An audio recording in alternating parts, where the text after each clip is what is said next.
अगर गुरुवार का प्रदोष पड़ जाए, कौन से वार का? गुरुवार का प्रदोष पड़ जाए, बृहस्पतिवार का यदि प्रदोष पड़ जाए, तो प्रदोष के दिन प्रदोष काल में, प्रदोष के दिन प्रदोष काल में किसी शिवालय में जाएं, शंकर के मंदिर में जाएं, एक ही दिए के अंदर एक फूल बाती, कैसी बाती है? फूल बाती, और उसी दिए के अंदर एक लंबी बाती, दो बाती। कौन सी बाती हैं? जम के बोलो जरा। एक फूल बाती, एक लंबी बाती, दो बाती। एक ही दिए के अंदर फूल बाती, लंबी बाती दोनों रख लें। थोड़ा सा घृत की बातियां, तेल की बाती नहीं, घी की बाती रखें, और दोनों बातियां उसमें रखकर 3 बेलपत्र भगवान शंकर के मंदिर में लेकर जाएं। दिए को भी प्रज्वलित नहीं करना है। पहली बेलपत्र नंदीश्वर की, जो ऊपर का भाग होता है जिसको हम शिव तत्व भाग कहते हैं, नंदी के पीठ पर एक भाग होता है जिसको शिव तत्व भाग कहा जाता है, वो नंदी की पीठ पर जो भाग है वहां पर एक बेलपत्र समर्पित करें। दूसरा बेलपत्र आप जो माता पार्वती जी का, जैसे ये शिवलिंग है और ये गोल भाग है, ये माता पार्वती जी का हस्तकमल है, तो माता पार्वती जी का जो हस्तकमल है, इस हस्तकमल पर कहीं पर भी एक बेलपत्र आप समर्पित कर दें। और तीसरे नंबर की जो बेलपत्र है वो भगवान शंकर पर समर्पित कर दें। जो दिया आप लेकर गए हो मंदिर में, उसी दिए को नंदी और महादेव इन दोनों को दर्शन कराते हुए अगर मंदिर के अंदर लगाने दें दिया तो ठीक है, ना लगाने दें तो दीप को बीच में बस स्पर्श कराकर भले बाहर जाकर लगा दो, पर प्रयास करो वो दीप, वैसे तो बीच में नंदी और शिव के मध्य में वो दिया स्पर्श होना चाहिए। जैसे ये नंदी है और ये शिव है, तो इसके मध्य में दीप स्पर्श कर ले, भले उसको जलाने ना दे, पर स्पर्श मात्र कर कर अगर आपने एकांत में कहीं पर भी ले जाकर लगा दिया, उस दीप को जला दिया, तो गया हुआ कितना भी करोड़ रुपया हो, वो धीरे धीरे कर कर गया हुआ धन हमारा वापस आता ही है। कोई खाकर भी बैठ गया तो देगा जरूर, वो धन आएगा जरूर, कैसे भी आएगा, पर अपनी संपदा वापस।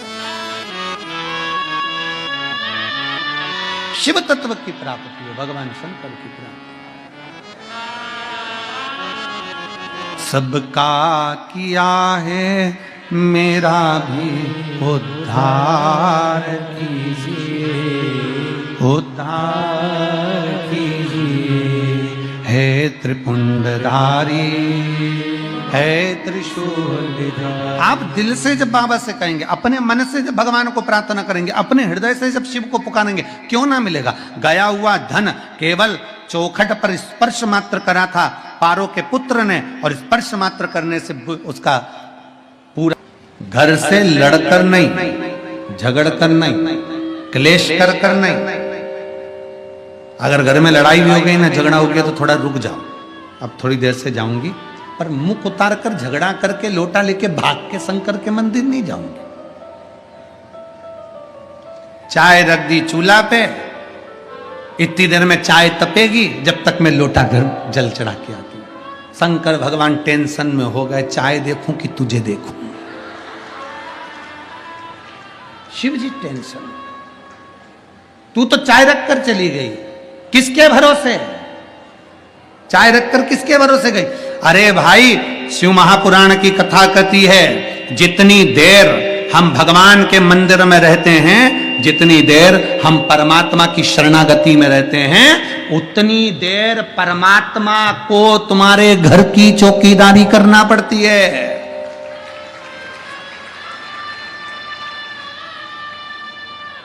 हम तो स्वयं कामदेव को भस्म कर कर पार्वती जी से मंगल विवाह करने के लिए आतुर हुए। विवाह की तैयारी हुई, मेरे ओगढ़ दानी शिव शंकर का माता पार्वती जी के साथ में विवाह हुआ। विवाह होने का केवल एक कारण था, तारकासुर का संहार, क्योंकि तारकासुर का वध भगवान शंकर के पुत्र द्वारा ही होना था, भगवान शंकर के बेटे द्वारा होना था।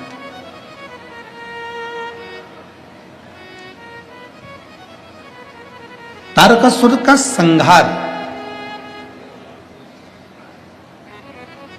तारकासुर को मारने के लिए भगवान शिव का विवाह करना बहुत जरूरी है।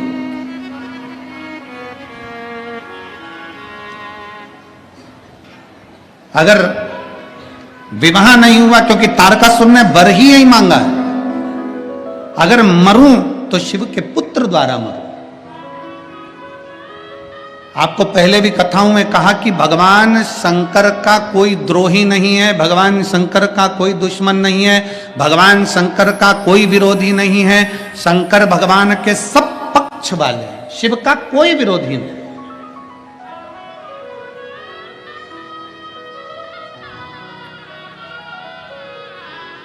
भगवान शिव का कोई द्रोही नहीं है, भगवान शंकर के सब पक्ष वाले। लंकाधिपति रावण स्वयं असुर है, ब्राह्मण कुल में जन्म लेने के बाद भी वृत्ति उसकी बेकार थी, परंतु वो शिव का पूजन करता है, भगवान शंकर की आराधना करता है। कंस स्वयं शिव की आराधना करता है। जितने असुर हैं, देवताएं, गंधर्व हैं, नाग हैं, किन्नर हैं, जितने भी हैं, सब शंकर की आराधना में लगे। क्यों? क्योंकि सबसे सरल देव एक ही है, वो देव अधिदेव महादेव। इससे सुंदर सरल देव कोई नहीं हो सकता। एक लोटा जल, सारी समस्या का हल।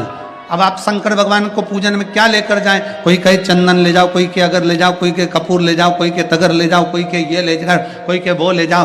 भगवान से प्रार्थना करना, बाबा तूने मुझे जो दिया है मैं तुझे समर्पित करने के लिए आ रही हूँ। तूने मुझे जल दिया है, मैं एक लोटा जल भरकर तुझे समर्पित करने के लिए आ रही हूँ। और बाबा मेरे पास बस यही है जो मैं तुझे दे सकती हूँ, क्योंकि वही जल हमारा बदलेगा कल। ये निश्चित है कि मैं शिव को जल चढ़ाऊंगी तो मेरा कल बदलेगा।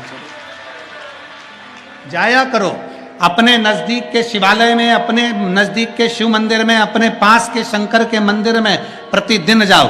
एक नियम बनाओ कि मेरे घर के नजदीक में, मेरे घर का एक एक व्यक्ति, घर में बुजुर्ग माता है उनसे कहो शिवालय जाओ, घर में बच्चे हैं स्कूल जाने से पहले शिवालय जाओ, घर में बड़े हैं उनसे कहो शिवालय जाओ। क्यों?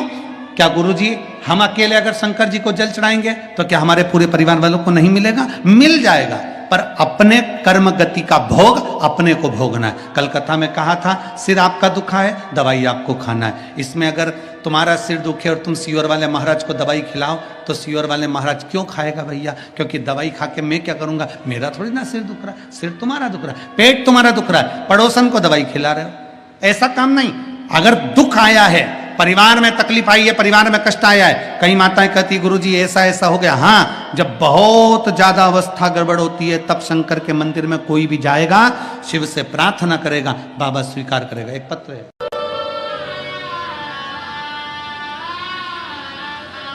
रोटी के 4 हिस्से होते हैं।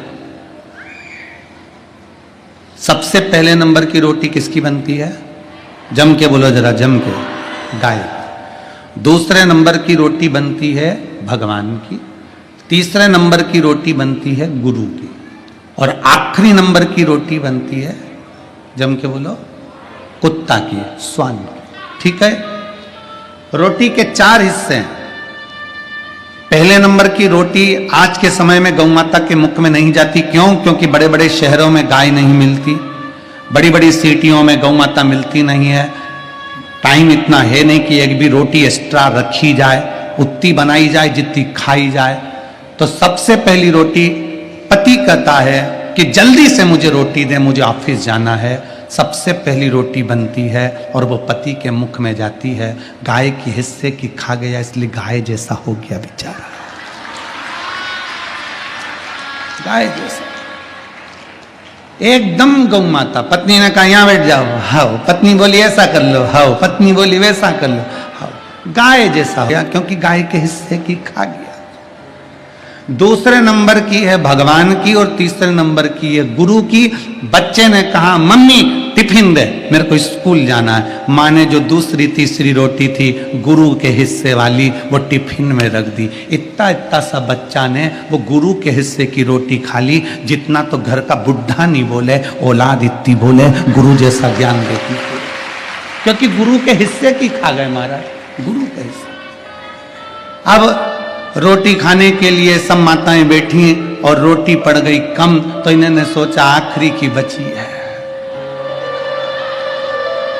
आखिरी डबल से कौन बनाए, तो वो कुत्ता के हिस्से की पड़ी थी और वो कुत्ता के हिस्से की खा गई, तो दो एक साथ कहीं नहीं रह पाती, दे भोग दे भोग दे भोग दे भोग, भिड़े इतना भिड़े इतना भिड़े इतना भिड़े कि एक दूसरे को सुआ ही नहीं, क्योंकि खा गई कुत्ता के हिस्से की, जो कुत्ता को डलना।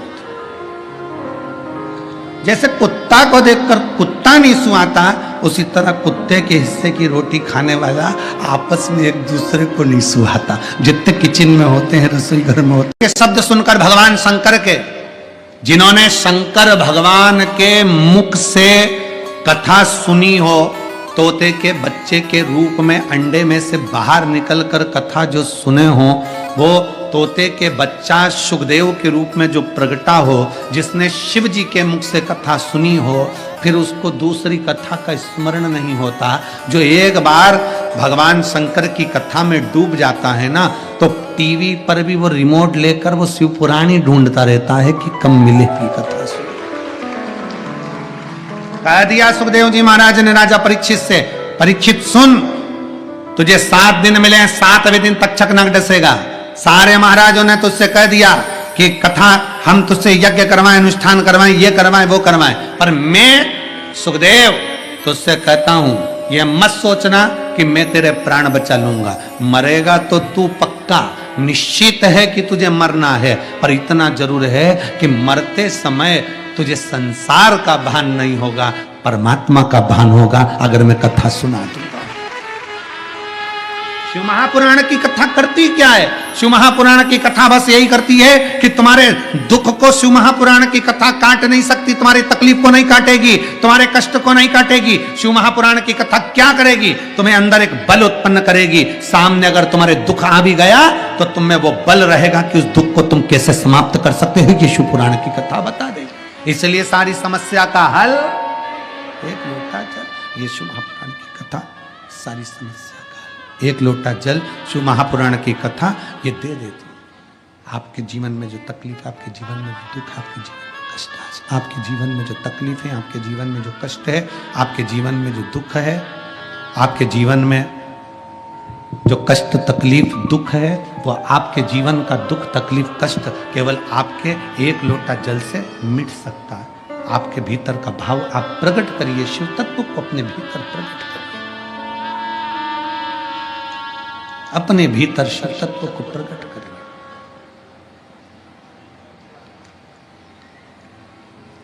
तुम इतने प्रसन्न क्यों जा रहे हो?